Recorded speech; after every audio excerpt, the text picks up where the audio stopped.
Okay. Hello, everyone.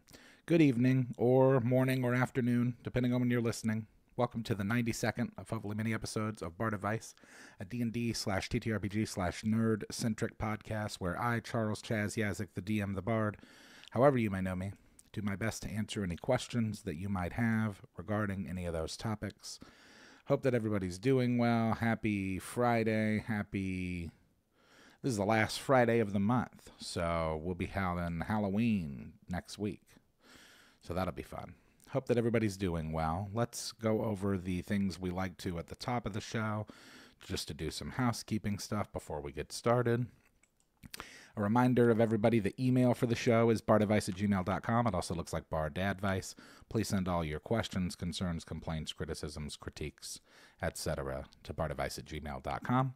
If you want to get some merch, you can do so over at manshorts.com, or alternatively, you can go over to krakendice.com and get one of the 4 sets that we released with Kraken earlier this year over at Kraken Dice. And if you'd like to contribute to anything that I'm doing musically, you can do so directly via PayPal, Cash App, or Venmo, all of which are Yazik, Yahzick. Also, at the top of the hour, we like to thank all of our members, patrons, subscribers. Please remind everybody to like, comment, subscribe, turn on notifications, rate the podcast, join the Discord. And yeah, I think that's all that's all there is. And River dropped a link to the Discord in the chat as well. So if you're interested in hopping in there, please do. And yes, please like the stream if you're in here and you enjoy it. Drop it a like. It's good for the algorithm, etc. Okay, so we have several questions this evening. But before we get into those, I did want to go over a couple of things on Art Corner this week.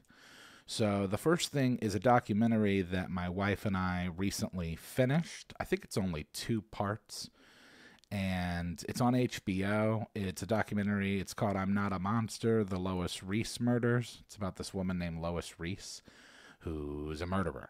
And mostly I bring it up because I think that it's more than just like your typical murder documentary, because I feel like there's so many different variables where things went wrong in this story. Not only from like her genetics to her upbringing to what led to the initial case to, ineptitude when it came to authorities and police. And it's sad, but it's also a really interesting story, just as how everything kind of unfolds and develops. It's really crazy. So definitely would recommend watching that. The other thing for Art Corner that I just wanted to go over with everybody is to let everybody know about the awards that we won for the 48-hour film festival.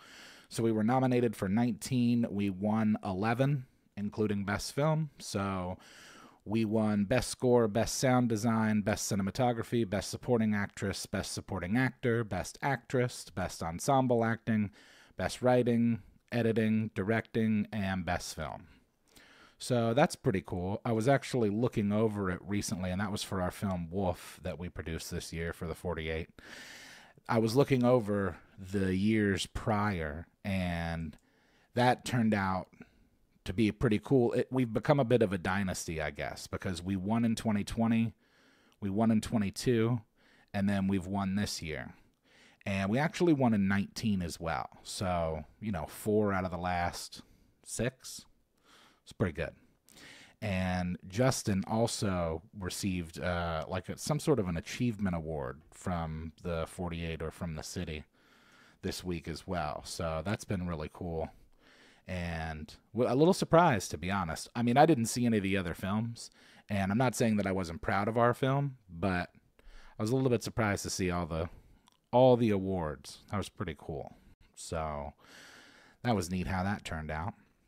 And then, of course, the last thing for Justin is a great director. One of our buddies was like, "You're like the Tom Brady of the 48." It certainly feels that way a bit lately. But I probably won't do it anymore in the future. Justin and I talked about that. I think this might be our last one. Obviously you want to kind of move on to other things, and then also like give other people a chance. Because I feel like, which sounds like super arrogant, but I think it's true, right? Like there are younger, less experienced filmmakers who are entering the competition. They should be given an opportunity. We've kind of gotten good at it. So I think it's time for us to just kind of walk away. So, hey, Avram, what's happening? Welcome to the party. All right, and then the last thing that I want to remind everybody of while we're still technically in Art Corner is of my other stream/podcast thing, Artificial Intelligence. Song Riess and I do that on Sundays at 9 p.m. Eastern, 6 p.m. Pacific on his YouTube channel. So please come and check that out. It's a song where he and I build AI music with Suno and with the audience.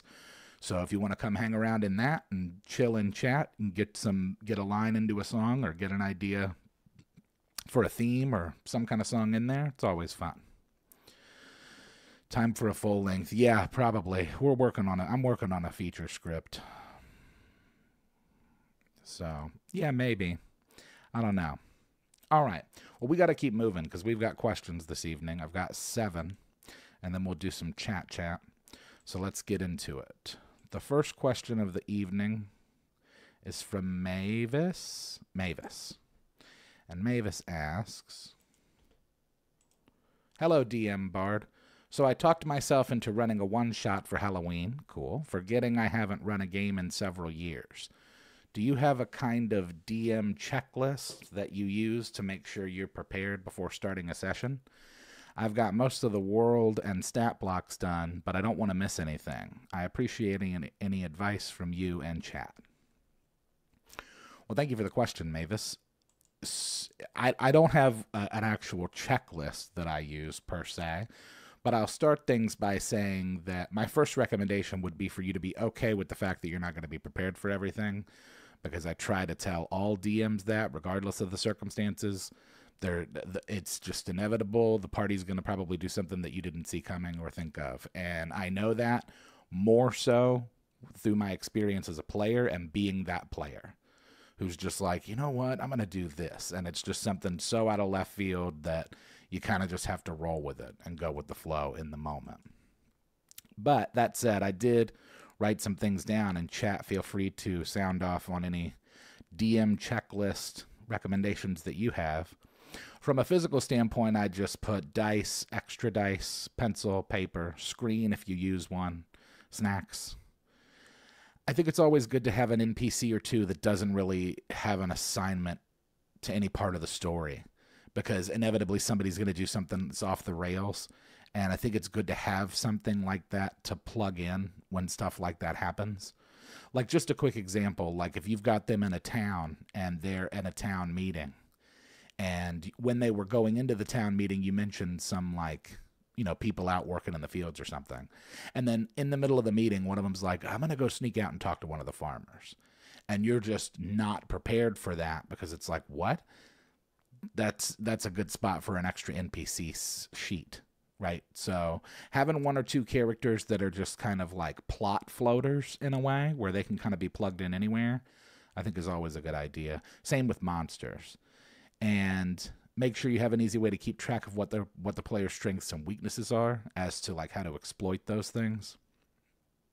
Not necessarily to like do a TPK, but you know what I mean? You want to be able to put them in their place if they need to be. There's another question that's kind of like that later that we'll talk about, but having an extra monster and or event is another good contingency. It's a good way to prepare for the unexpected by having a plan and also having a backup content for when they don't follow the plan.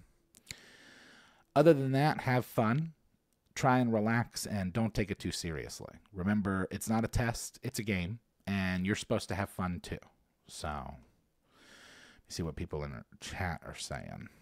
Prep local specialties, random encounters, and a list of names for NPCs that the party will pay more attention to than important NPCs they need to. Yes, exactly. 4 rules to plan. Make the plan, execute the plan, expect the plan to go off the rails, throw away the plan. Always bring extra dice. Maps, notes on NPC dialogue, notes on event timing and pacing.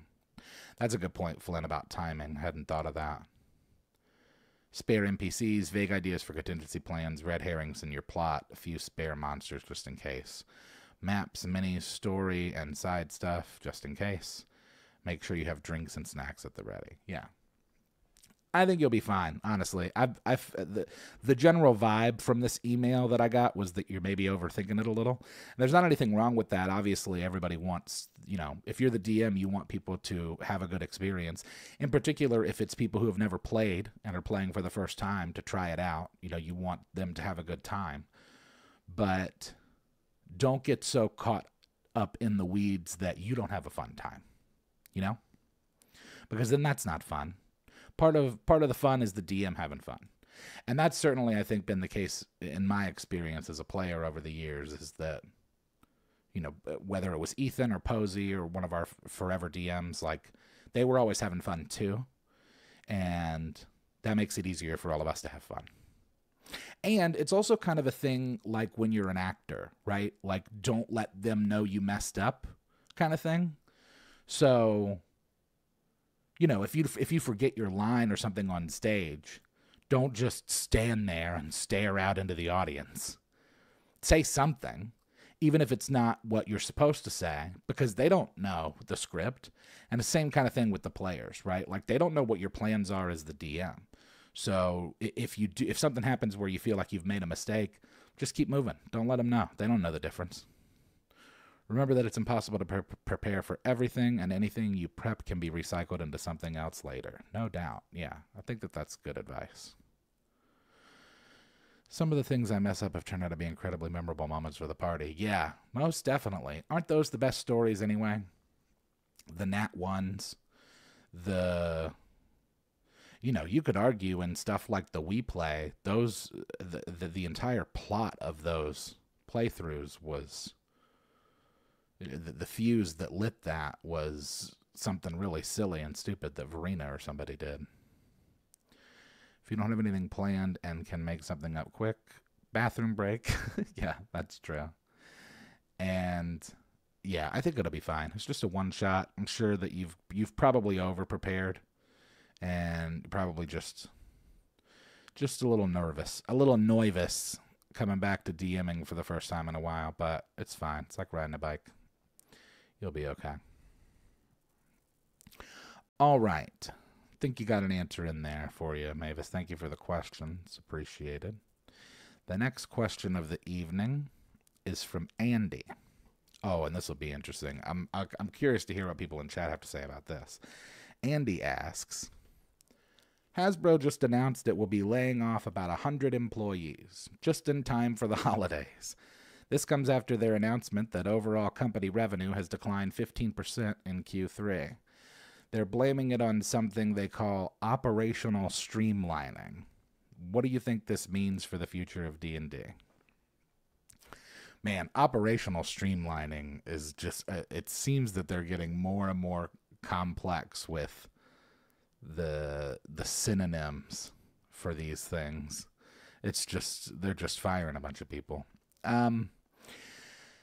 Yeah, it's a shame to hear about the layoffs, in particular, being so close to the holidays, but I can't say that I'm too surprised. I have a question about AI later, and I think it has a little to do with that, but, part of this is just business stuff, right? Like, part of it is just like, well, we're not making as much money as we were gonna, and so we gotta make a cut somewhere. And it's certainly not going to be in executive salaries or bonuses, so people got to go.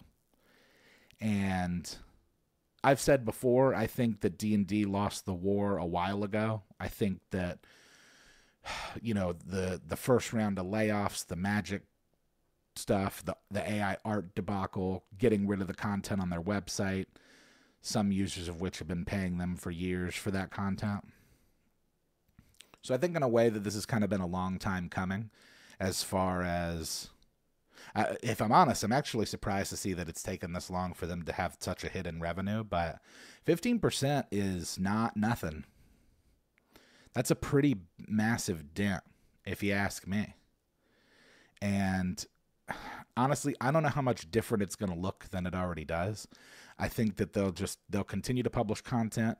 More and more of it will be virtual and online. More and more of it will be designed with AI tools. And I think that we can expect that in every industry moving forward. It's interesting because when this AI revolution stuff started happening, which, it's been going on since, for forever, depending on what you want to trace it back to. But recently people have been talking about it a lot. And I think it's funny because I always thought that art would be kind of later on the train of jobs that get replaced, but that's the kind of stuff that's going to go.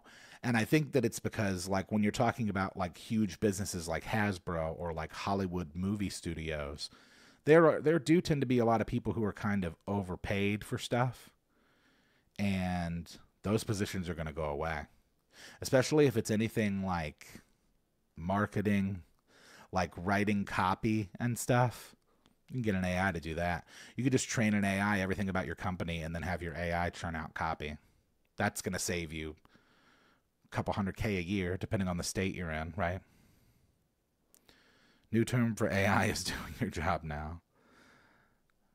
So another day that ends in Y for Hasbro. Yeah, definitely. I mean, they've been doing this kind of stuff. So I don't think that there's going to be much of a change, because I don't think that there was much of a change a couple of years ago when they did the OGL thing. Just another chance for Paizo to overtake. I think it means the same thing the rest of Hasbro, WotC moves been. They're going to try even harder to monetize D&D, screwing customers at every turn. The auto manufacturers did operational streamlining when they put robots in the factories and laid off workers. So why couldn't this happen with AI? Oh, it's gonna. See, that's the thing. The only thing that has kept them from doing it up to this point is that it hasn't been reliable enough. But I think when it comes to stuff like looking at an image for the average person, obviously there are people who enjoy art, right? And there are art critics, and there are those who are versed well enough in the field of art to be considered to be like a credible judge of that art. But then also, most people, I think, don't really care. If it looks cool, it looks cool for most people. And so if an AI image generator can churn out something that looks cool, that's going to pass for a lot of people. And I think that that's true of film. I think that's true of music. And it's most certainly true of any kind of job. See, the problem is that the robots aren't advanced enough yet, but they will be soon. Soon, they'll be able to do what I do at the vape shop. And then there won't be people that work at vape shops. They'll just be robots. 15% of billion-dollar corporations, a massive amount of loss. Most definitely. Hello, thank you for joining. Glad that you were able to catch it. Wow, 15% is over $1 billion, 1.3. Yeah, that is wild. Put links to the music in the D&D clips, so that depends on which music it is and which clip it is. But all my music is available on anywhere you listen to music as Yazik, Y-A-H-Z-I-C-K. That's the one.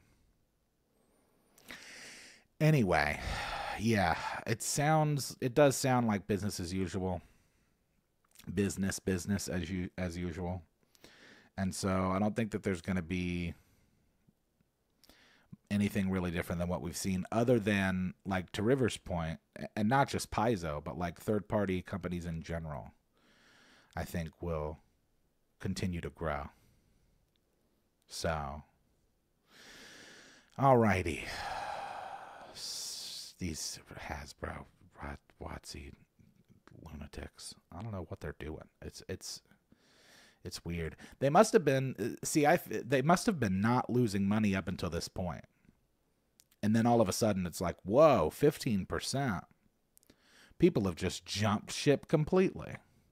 That's what that is, too. That's a lot of people canceling their subscriptions. That's a lot of people not seeing the movie. A lot of people not buying the books. That's a staggering number.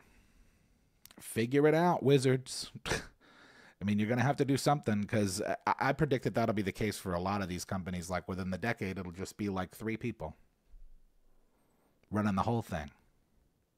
You think the stockholders care? They don't. They just want a return. They don't care whether or not the material is, like, soulless. They never have. You know, Hollywood's already been producing that kind of stuff. They don't need AI to do it. AI will just let them do it faster.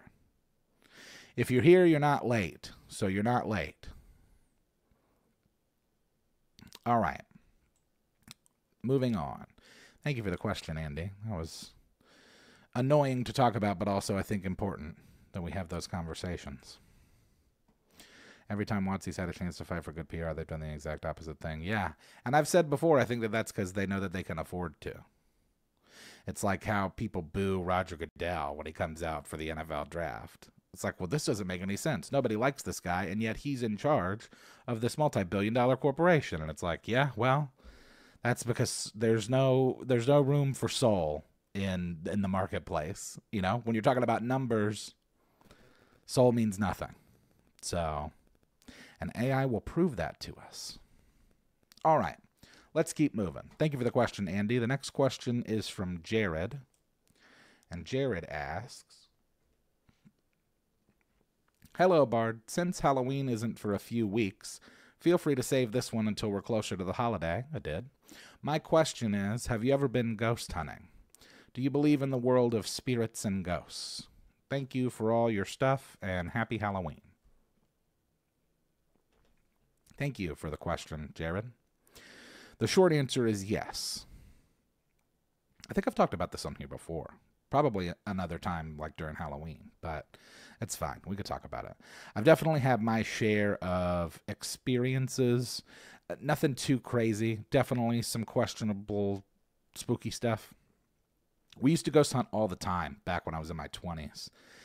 And I do wonder how much of it is brought on by our own, like, irrational fears and imagination, and how much of it's real. I've known many people who have claimed to have wild experiences with spirits. I don't rule it out. And I tend to try and treat everything that way. Part of that is because I feel like I'm smart enough to know that I know way less than I know. I know way less than I don't know. That's what it is. I know way less than I don't know. Like, the amount of things I don't know far exceeds the amount of things I do know. Just in general. I think most people are that way. I mean, we only know what we're exposed to, and then we only have so much time to learn things. So when it comes to ghosts or angels or Bigfoot, I don't rule it out. I don't know enough about how the universe works to say with any certainty one way or the other. I personally don't think anybody does. So I think it's a bit silly to speak with any kind of authority about any of that kind of stuff. I think it's all just kind of theory. I will say I don't recommend trying to mess with that world particularly. I mean, you could do what you want, but I just feel like, especially looking back on it, it's kind of a lose-lose because either you don't experience anything and nothing happens, in which case it's kind of a waste of time, or you do experience something and that thing is really scary, and or you can't really confirm whether or not it was real or in your mind, so then you've got to kind of like deal with that and explore that in your own head, and that's didn't necessarily have to have that before.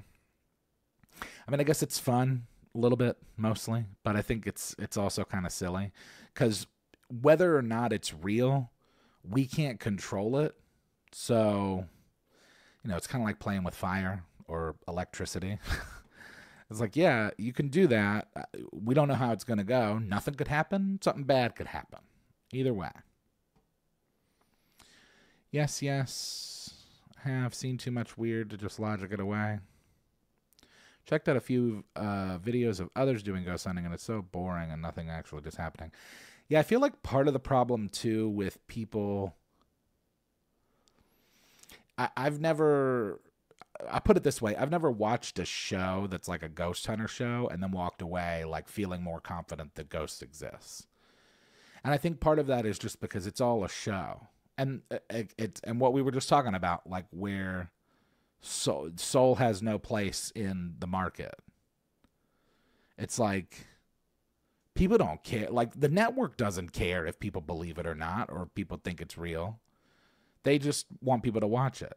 And I think that there's enough skepticism that you're always going to have people that are interested in that kind of thing, whether or not it's based in any kind of reality at all.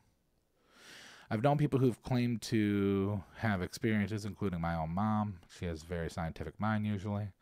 I've never had any, so I don't personally believe, but it's possible. Yeah, see, that's the thing. Like, the experiences that I've had, I feel like could potentially just be explained by, like, my own imagination. And so because of that, I don't say with certainty that I believe in them or that they exist. See ghosts every Thursday on CBS. I don't know why I'm thinking about the saying today is the tomorrow you worried about yesterday. Wow. This is the time of year when the veil is thinnest. I will say this, too, just on a quick note, like, about the fact that I don't really understand how the universe works. Like, I don't think any of us do, and even the smartest of physicists are, like, pretty straightforward with the fact that, like, we don't really know how this works. And so I do think that there is some truth to the idea of, like, alternate or multiple dimensions or universes that we either collide with or coexist within without being able to see. And I do tend to believe in the idea of, like, the veil, of, like, the which I think is just kind of a representative term as to, like, the separator between us and whatever that other stuff is, which is stuff that we don't understand. So probably don't mess with it. That's just, like, my opinion, though, man. Ghost Hunter shows always irked me. Yeah, some of them are annoying. Some of them are annoying. An open mind canon will experience a lot. Some of it's unexplainable. Ghost shows are BS. Until someone comes up with 100% irrefutable, repeatable proof, I just don't have the time or energy to worry about it. Yeah, I can kind of understand that take of just like, yeah. But that's why I say I don't rule it out. Because, like I said, I try and approach everything like that when it comes to, like, creation and the Big Bang Theory. And, like, for me, knowing that no one else is sure, it's just like, well, I'm not even going to try. Because there are people far smarter than me who have reached the conclusion that we don't know. So that's good enough for me, dude. I don't know. I'm okay with not having that responsibility of knowing or informing or educating or convincing. Find it scary that on a flat plane it's 5 a.m. over here. We don't even know if we're living in a simulation or not. I think not, but nobody knows. And if it is a simulation for us, it still isn't reality anyway. Yeah, I agree with that sentiment 100%. I make that joke frequently with people, regardless of whatever it is we're talking about. We could talk about, like, politics or news or something, and I'd be like, yeah, well, you know, that could be true. What also could be true is that we're in a computer program and we would never know. In which case, it wouldn't matter. It doesn't matter. It doesn't matter anyway, because we wouldn't know the difference, you know?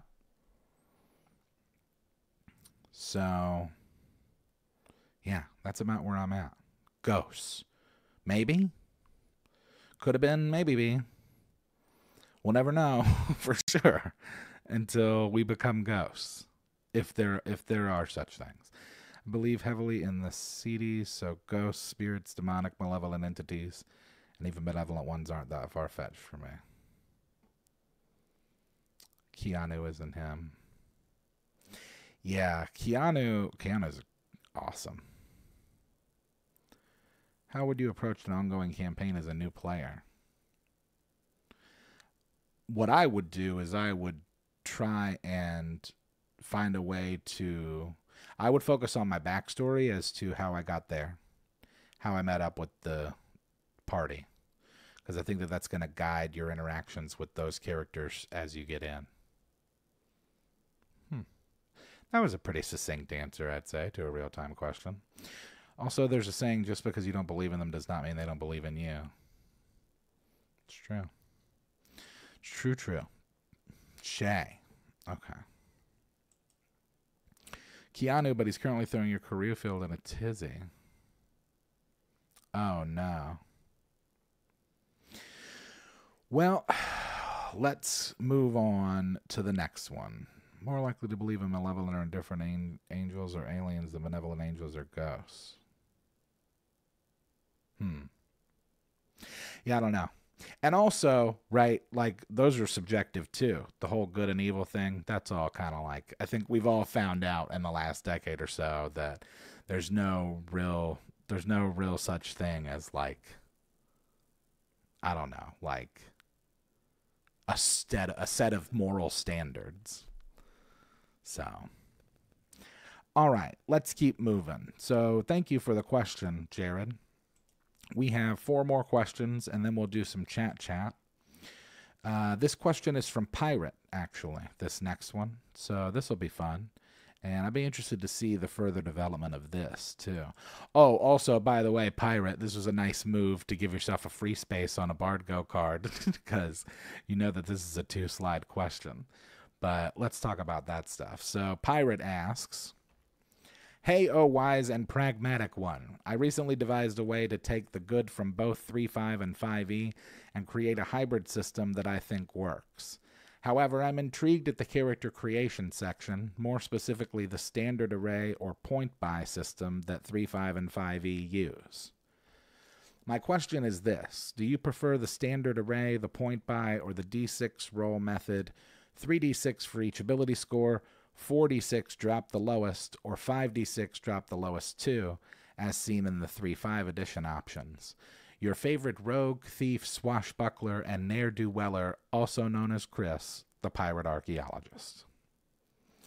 Thank you, Pirate, for the question, and great titles for yourself. It sounds like me at the beginning of the episode. Just a ne'er-do-weller is a good one. Pirate doing pirate things. That's a double scam. Don't agree that there's no good or evil, but I would agree that our perspectives on them are very subjective, personally speaking. 46 and drop the lowest for me. Okay, so yeah, let me talk about this, because I actually have never, and maybe it is in the book, probably because you mentioned it, I've never done roll 5, drop 2. That actually sounds more appealing to me. But we've talked about this before. I'm typically a point guy. I'm a point buy guy. And although their other options for rolling stats are a bit enticing, I've done roll 4 and drop the highest. I have never done 5 and drop the lowest too, which sounds a little more fun and random. But I think for me, part of the problem is that rolling doesn't necessarily allow you to build the character you want to build. Not that I encourage min-maxing, although I guess I do it often. But I do like the idea of having control over what the character is good at and also not good at. I guess, you can make the argument that, like, well, you still have that. You just don't have control of what the numbers are. But it's like, it's not like I'm giving the character all 20s. They'll have weaknesses. But for me, I think we always did base 8, 32 points. And I also feel like ability scores of 20 earlier game were probably a lot more common in 3.5. Maybe because we had a higher point buy than we were supposed to. Because isn't the point buy allotment in the new stuff like base 8, 27 or base 9, 27? Point buy all day. AD&D method 96, 86, 76, 66, 56, 46. What? Point buy all day. Everyone gets the same Legos. It's a matter of how you put them together. Yeah, I agree. I love the idea of point buy. Because rolling is just kind of like, what if you just roll really bad? And I know there's going to be people that are like, well, what if you roll really good? But I mean, come on. We're D&D players, all right? There's a much better chance that you're going to roll bad than you're going to roll good. And then at that point, it's just a matter of like trying to stay alive, and you don't really get to, I think, like RP the player in the freest way you would want to. Dice is best and most fun, I think, so long as you're flexible about the order. 46 drop the lowest is nice. I love 5d6 drop too. You might actually be able to convince me to build a character that way. Because it lends itself to more customization. So with the option to roll, you can still place it where you want them. Right. Good characters should fail at times. The Munchkin method, 18, 17, 16, 15, 14, 13. Really, really don't like any form of rolling for stats. Invariably, someone ends up with garbage stats and someone ends up with a god tier army. Yeah, 32 is great. And by the way, if you're gonna give yourself a 20 in something, 32 is not as many points as you think. Because if you're base 8, off rip, you've spent 12 of your points to get one thing to 20. So now you have 5 more stats to complete, and you have 20 points. So if some people might think 32 is a lot, it's not a lot if it's base 8. Let my dice tell the story. Rolling your stats is an extension of that. If you want a standard or rare point buy, I won't stop you. ADRPG attribute auction to buy rank and attributes. Who's strongest, smartest, most skilled? Oh, that'd be fun. Standard arena, must no fuss. Used to love point buy as a player, but now I want to break from the forever DM position. Just so happy and quickly roll my attributes, accepting the chaos. The group I play with do the 46 reroll ones, drop the lowest. I will say, in the past, when I have created characters through rolling, that's what I've done, is the 46 and drop the lowest. But if it was up to me, I would just point buy all the time. Because, I don't know, I think that's the coolest. Coolest and easiest for me. Gives you like maximum agency as to what your character looks like from a numbers standpoint. And I'm not afraid to take points away from stuff either. I've definitely run characters with like a 6 cha. Truly no wrong way to play it. Indeed. There are costs to each point after 14. 15 to 8 is 2 points per 1 point. 19 to 20 is 3 points per 1 point. Gee, heck dang. Well, we never used that rule. That's probably raw. If that's the case, those 32 points burn even quicker. And if you're getting an 18, then that's a real min-max situation, because you're going to have... Geez, I guess knowing that's the case, maybe it is better to roll because you stand a chance of getting a better deal. But I guess you can't, if you roll, you can't get more than 18. But I guess you add any kind of like modifiers, so get you a 20. I don't know. I'm a point buy guy, so that's what I tend to do. And yeah, to River's point, like there's no wrong way to do it. Everybody has their own way of doing it. So that said, Pirate, I think that's how you should set it out in the text of that stuff, is just like you could do any of these things. In Paleolithic times, we rolled an order of abilities and then decided what class it looked like. Oh, that's kind of cool. Huh. Using your stats to build the character class out. That's pretty cool. Let the dice decide. All right. Well, thank you for the question, Pirate. That was cool. And yeah, I look forward to like a more fleshed out version of that stuff. I'm not sure if you're going to put something together for that to publish it or whatever, but let me know. All righty. We have 3 more questions, and then we'll do some chat, and then I'm going to probably play some Satisfactory. I've been studying most of the day, so I'm going to reward myself with factory stuff. Okay, so the next question is from Chris, typical. And Chris asks, what sort of loot do you think you would drop? Thank you for the question, Chris. My loot. L-O-O-T, not to be confused with L-U-T-E. So, some of this presupposes that, like, I'm an NPC with, like, an inventory, right? Because, I mean, at any given moment, I wouldn't have too much loot beyond, like, my wedding ring, my glasses, my wallet. But I did make a little list of things that would probably fall into, like, my character's inventory.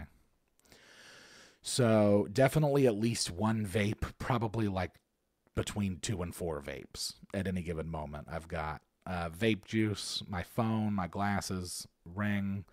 I usually have some sort of a charger device on my person somewhere, charging cables. Assuming I was an NPC adventurer, I'd definitely have like peanut butter crackers, fruit snacks on me somewhere. a guitar, which I do have one back there. I do have a duffel bag that tends to go with me when I go to work and stuff. It usually has like water and a notepad and some pens, alcohol wipes, hand sanitizer, gum, ibuprofen. Just, stuff you might need in a pinch. So that's probably the loot that I would leave behind. Why do I carry so many vapes? That's a good question. It's probably something that I should ask myself and figure out. I don't know. I just like having the options, To be fair, one of them is a THC vape. And then, well, technically I have two of those, and then I have a regular vape mod. I say regular, like a traditional like mod and tank vape, and then I have two pod systems. So, and nope, and it's all the same flavor. That makes it even worse. That there's not even any variety among the flavor. It's all just the same. I think that I just like the different hits and feels of them. So that's what it is. Like $20 in my vape. Book of Insane Ramblings, a recipe for pizza bread and dough. Pocket knife, a lighter. Considering the amount of bulk on my keychain, a set of keys. Oh yeah, I've got some stuff going on with my keychain actually. Balled up receipts. Never cash. Don't have any cash. Can I do a song featuring the guitar? I'm actually in the process of developing a couple of songs on the guitar. So, yes, I can, and I will.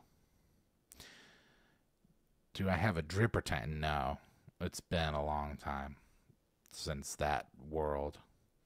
Like squonk boxes and stuff.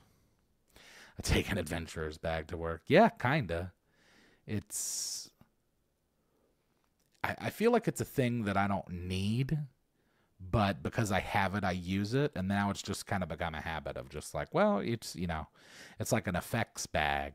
It's just like, this is just all the stuff that I don't like want to carry in my pockets. Also, the nature of the pants that I usually wear is like not a whole lot of room in pockets, not necessarily dimensionally, but weight-wise, if that makes sense. At least one book, chapstick, hair ties. I guess if anything, carrying around half a vape shop works for you, the more hours. Yeah, I guess. I don't know what the deal is with that. It's just, they have different feels for the hit. But, I mean, it's odd because two of the pod systems are identical. So there's really no argument for having those other than just having, like, more battery. But then I also am usually carrying, like, something that, like, does, like, battery charging, too. So I can charge on the go. Still carry a backpack everywhere I go. Never know when I'm going to need my D&D stuff or art supplies. Used to always carry a pocket or utility knife on me, but one place I either worked or took classes wouldn't allow it. No, I'm worried it would scratch my cell phone screen. Nothing wrong with a couple of vapes, yeah. Well, and also, too, the vape thing for me is, like, as long as I'm not smoking cigarettes, because I know me, and I know that if I weren't vaping, I would smoke, so you got to pick your vices, Just keep a mod that has all-day battery life and just rotate your juice flavor bottles. Yeah, that would probably be a wiser move. But such as this. This is where I live now, I guess. All right. So, thanks for the question, Chris. That was fun. It was a fun little exercise. Dice. Oh, that's a good point. I don't know why I didn't think of that. I usually have a set of dice. I know that there's always a set of dice in that bag, too. In the event of, like, spontaneous D&D. All right. 2 more questions this evening. We'll do a little bit of chat. The next question is from Game Master Greg. And Greg asks, hi, Chaz. Quick DM advice question. For context, I've been running a homebrew for the last few months for a party of 6. We ended last session with the players finding themselves imprisoned in a castle dungeon. The bard attempted to talk the guard into letting them free. Been there. Part of their being in the dungeon in the first place is pretty critical to the next part of the story, so when his 19 persuasion failed, he was pretty annoyed. The debate got a bit heated, with the bard and 2 other party members complaining that he should have succeeded. One of the other players backed me and said just because it's a high roll doesn't mean it's a success. What do you think? Should he have succeeded? Well, thank you for the question, Greg. First of all, the short answer is that it's up to you whether that player succeeded, and no one else. So, I actually wrote a little blurb about this. Chad, I'd be interested to hear your opinions, but this is where I'm at. People are often so excited about and so focused on a high roll that they forget how mechanics work. Because at the end of the day, you're not just hoping to get a high number, you're hoping to match or better the competing number or stat. And scores aren't just about stats, like base stats. You also have to consider any kind of bonuses that guard might have to resist this kind of thing. You know, like being a guard in the dungeon. On the face of it, it would make sense to me that a dungeon guard would be harder to convince of letting you out than just like a regular person, because that's the guard's job. Persuasion isn't mind control, it's sales. And telling a guard to let you out of prison is a pretty hard sell. I think that you should see this as a good thing overall, because the reason that they're upset in the first place is because they don't like the idea of having their agency stripped away by being imprisoned. And all that said, I think that that's going to make whatever you've got coming a lot cooler. And likely, after that plot point happens, they'll probably retcon their understanding of all of that in the first place. As always, remember that you're the DM and you make the rules, but I think that having them fail is totally within reason. So, yeah, 19 doesn't beat DC 25. Exactly. If critical to plot, why let them roll? Yeah, I can see that. And it could be a thing where they maybe felt pressured in the moment, where it was like, because I've been there too, where, you know, the bard is like, well, I'm going to try and convince the guard to let us out of here. And then the DM's initial response is like, well, they're not going to do that. And the bard's like, well, I can't roll for it. And it's like, okay, roll for it. And then they roll a 19 and it's like, oh, that works, right? And it's like, no. But yeah, the real short, easy answer is that it's like, it's 25 DC. Even if it's a 20 DC. Sorry, dude. You didn't do it. And I also I'm of the opinion, too, that those kind of people probably never going to be happy, because it's like, I think part of failing is part of the fun. We were just talking about that earlier. Like, it's part of the experience. It lends itself to the best stories. Like, my best stories ever are Nat 1 stories. I've got a few Nat 20s, but most of the really funny good ones are like Nat 1. And so it's like, I wouldn't be upset that I rolled a 19 and it didn't work. I would consider that a challenge moving forward. Now knowing that that's a higher DC, and if I really want to do that, I've either got to roll better or we've got to figure something else out. Also, you know, you can always kind of throw them a bone later down the road where, like, maybe it's a thing where they didn't succeed in the actual specific request to be let out. And maybe that's because that guard, it doesn't even have to be a numbers thing. It could be a thing where that guard was told that if he let them out, that he would be killed. And so it's like, well, that the fear of the king or whoever's in charge of the castle far exceeds that of, like, this bard that's already in a cell. So maybe it could be a thing where later that guard as an NPC helps them or something. I don't know. You can't talk your way out of prison. You can't just talk your way out of prison. Best case scenario, you get special privileges. High rolls can just mean lesser fails. I think you shouldn't have allowed the roll in the first place. There's some things that you just can't convince others of. Persuasion, diplomacy is not mind control. Yeah, 100%. And sometimes I feel like, especially if you're a new player to the game and you're trying to understand those stats and how they work, as to like, okay, well, this is charisma. And it's like, well, what is charisma? And it's like, well, you can persuade or deceive. It's easy, I think, to get caught up a little bit in the, oh, well, you know, because, like, I'm a good salesman, right? But that doesn't mean that every person I talk to I'm going to sell to. Not even, like, probably not even half. Like, any good salesperson will tell you that it's a numbers game. You got to get a bunch of no's before you get a yes. So the idea that it's like, oh, well, I'm just good at persuasion, and so whatever I say will be what goes, it's a little crazy on the face of it. I think you're totally within your rights to, maybe the real answer would have been not allowing the role in the first place, but I can totally see how that would have happened.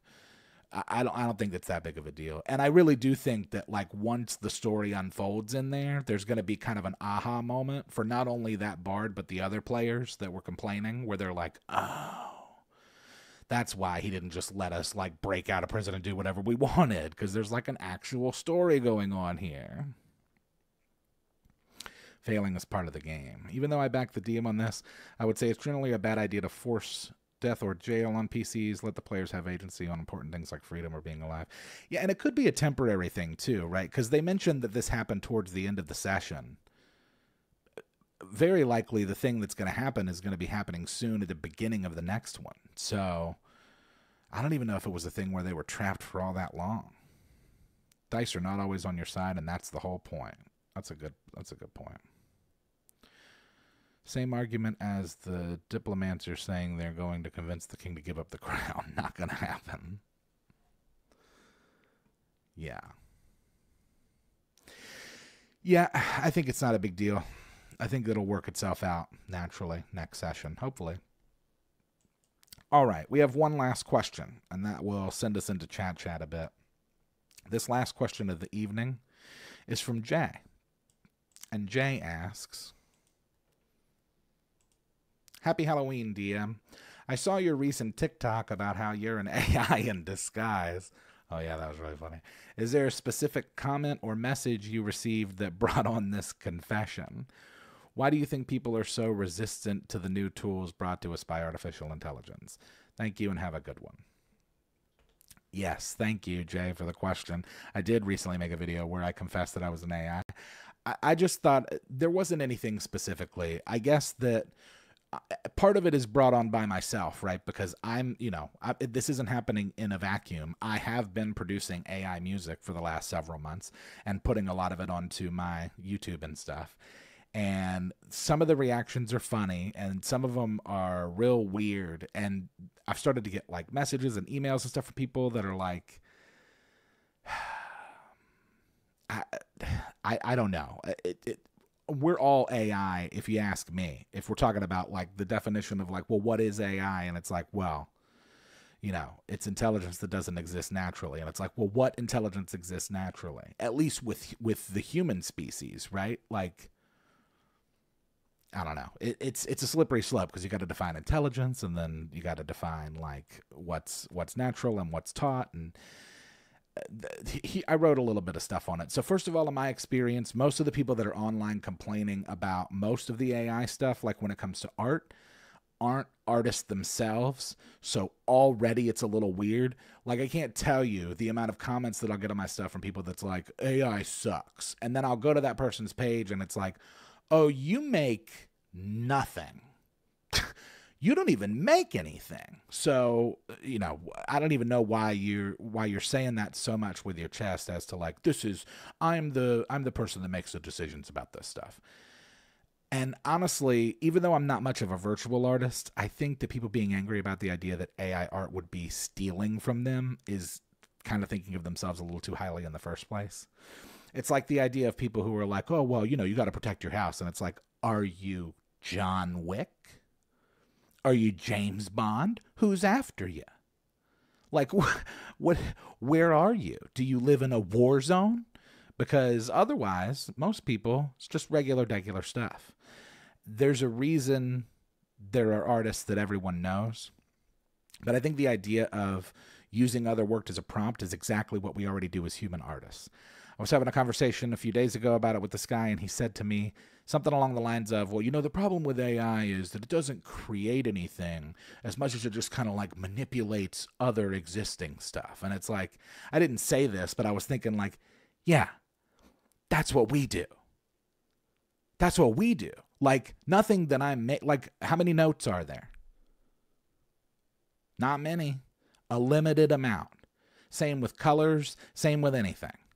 So up to this point, I think that because we haven't been able to do every single possible thing that you could do, it's been approached differently.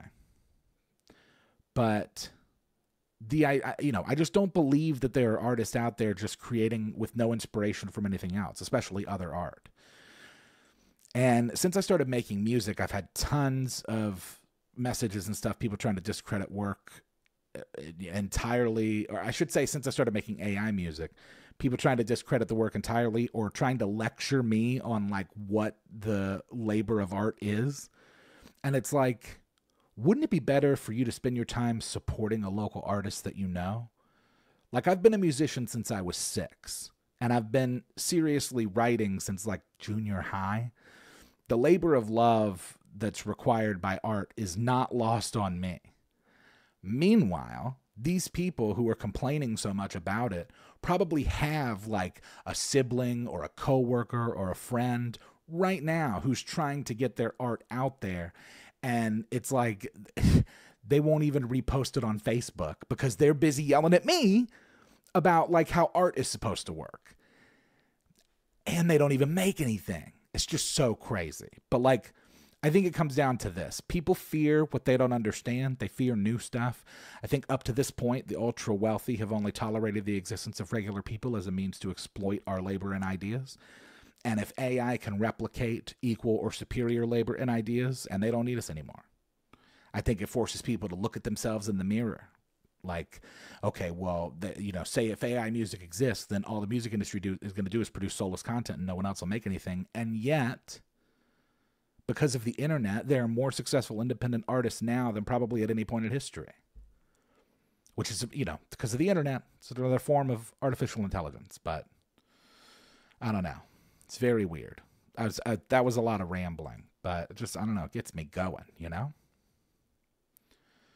you show us the TikTok? Not easily. But let me see if I can... I wonder if I could just like search it and then like put it in the chat. Oh, I guess I'd have to go to TikTok, not YouTube. Yeah, I guess I could probably find it on here. Here's my TikTok page. Oh, and now of course it's not oh yeah, here it is. This is my confession. All right, yeah, I'm just going to post it in the chat so that you can click on it if and you want to and check it out. You want to something there, the sheer amount of complexity of stupid people is overwhelming. Exactly what an AI would say. That's true. That is true. An AI would indeed defend itself. To be fair, the music industry has been putting out soulless music for years.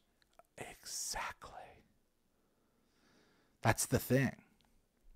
It's like, and if anything, it's going to level the playing field because people will have all kinds of different, more people than ever will have the ability to do things. There's going to be very little or a lot less, I think, overall gatekeeping. Whereas 25 years ago, before the, 20, 30 years ago, before the invention of the digital camera, if you wanted to make a movie, boy, you better be friends with a producer at Warner Brothers because it's not getting made otherwise. And then the digital camera came out and it was like, oh, anybody in their house can make a movie and it be moving and do something positive for society.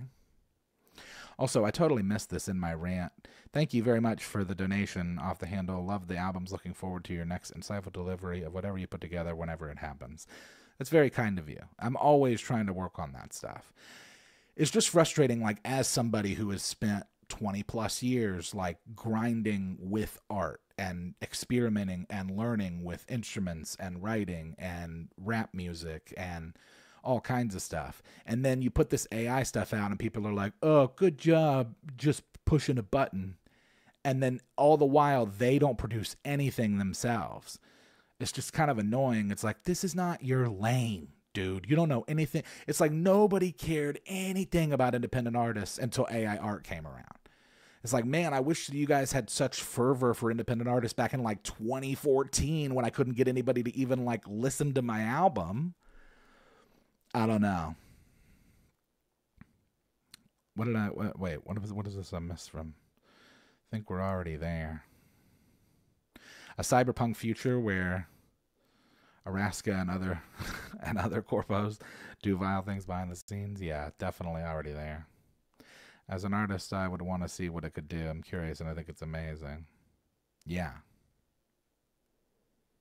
35K off of Midjourney images, scored your first worldwide art gig, and 25 plus years in the trenches. Yeah. Just another tool. Yeah, we are officially in chat, although I don't want to stay here too long because I spent too much time rambling. Close to 50. Well, I'm 37. Getting there. Now that we're in chat, I'd like to say, can Tampa Bay rent some wide receivers for the Jags? Yeah. You know, y'all might end up with Cooper Kupp. Don't be shocked if Cooper Kupp goes to the Bay. Heard it here first. Good thing for the week, the Ravens players didn't get hurt Monday night, unlike Tampa. Yeah, what is good thing for the week now that we're in chat? Any good things? We got Halloween this week. I've got my test next week. Got my rescheduled stuff. I'm always itching for Satisfactory. Well, you see, I have a turbo motor factory that needs to be made, and that's going to probably take some time. So, good thing of the week, I found out my local grocery store carries a grapefruit citrus soda. Whoa. Anyone taking their kid trick-or-treating? Yeah, any trick-or-treaters or like trunk-or-treaters, I guess, which I got to say, that seems to make a lot more sense. I don't know. Maybe when I was a kid, I kind of hated walking around. I mean, I was always kind of like a chubby kid, but like I kind of hated walking around to all the houses. I kind of love the idea of just being like in a parking lot, just going from trunk to trunk. It's also probably like a bit safer, a little easier on the parents. Can't afford Kupp without losing Mike and Godwin completely off the roster. Really? Y'all don't have money? Really on both sides of that. I think AI will either save or destroy humanity, depending on how we use it.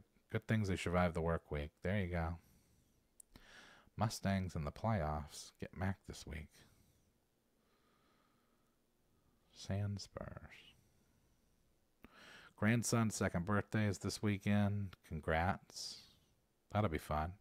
Best friend who has some major strokes having a birthday party when we weren't sure he'd ever have another one, so that's huge for me. Well, I'm happy to hear that, Kirk. Obviously, that's a shame that they went through that, but glad to know they're still here. Enjoy that party. Not 35K money, 35K ideas, expressions. He's like an art guru therapist. Kupp would only cost us $9.6 million in cap space. We only have 10.1. It's worth it. It's worth it. Y'all are on a tear. Baker's cooking. Grab him. Figure it out at the end of next season. Got into a conversation about Christmas movies. You should see the look on their faces when I told them Nightmare Before Christmas is a Thanksgiving movie. Well, I don't know about that. We've set up a tent with decorations and a couple tables. Kid-friendly Halloween movies. Both candy and small toys. Still alive for the strep throat, Ron, pneumonia for me. Oh, man, that stinks, Ruby. I hope you feel better soon. Okay, we got to get out of here. I got to get this edited. I got to see about turbo motors, all kinds of stuff. So before we do, let's do all of those things we do. Again, remind everybody of the email, bardofficial, oh, that's my other show, dude, bardadvice@gmail.com. It also looks like bardadvice. Send all of your questions, concerns, complaints, criticisms, critiques, etc. there. If you want to get some merch, do so over at manshorts.com or at krakendice.com. If you want to contribute to anything that I do musically, you can do so directly via PayPal, Cash App, or Venmo, all of which are Yazik, Y-A-H-Z-I-C-K. Another quick reminder of the Bardofficial Intelligence Show that'll be on Sunday at 9 p.m. Got a link to Songaria's YouTube in the description of this video, so you can go check that out. Again, thanks to all our members, patrons, super chatters. Remind everybody to please like, comment, subscribe, rate the podcast, turn on notifications, join the Discord. We will be back next week, same Bard time, same Bard channel, 10 p.m. Eastern Standard Time on the Man Shorts YouTube channel. The audio for this podcast, as always, will be made available tomorrow at 12 p.m. noon Eastern Standard Time. I hope that everybody has a fantastic weekend and an even better week, and we will see you next time.